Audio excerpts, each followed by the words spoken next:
малко невнимание тук тези силно пресечени местности, човек и даже трябва да ви кажа, че и този снеголом, който се получи през октомври месец миналата година, толкова много преобрази гората на места, затвори пътища, измени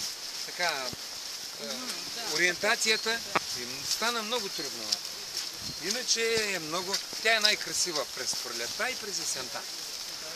Значи пролетта, тя понякога много рано настъпва тук, даже края на март месец, април е невероятен, май също, юни до средата.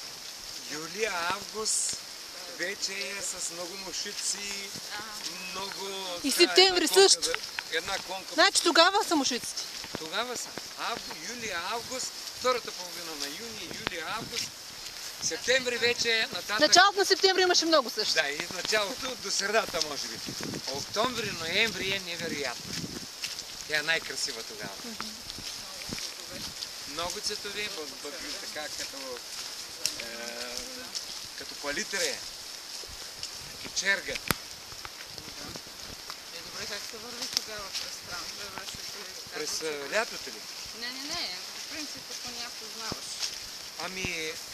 Значи зато и правим тези пътеки и във всички случаи е добре да бъде с водач. Във всички случаи, защото трябва да ви кажа, тя има много потайни места. Но човек, ако не го облечеш във форма, не му дадеш дух, не му дадеш душа, той не може да изглежда така. Иначе отиваш, виждаш примерно някакъв Параклис, манастир, някакво тракийско светилище, но ако ти не си запознат с историята, то иначе оживява пред теб. Ако има добър водач, който умее да представи, сладколюбие, не, разбира се. Аз съм се очудвал и съм се възхищавал на руските. Пък и трябва да ви кажа и турските. Турците си се направили страхотни оператори, тези така обучени, като за отбелязване, че по-голямата част от тях са български възпитаници.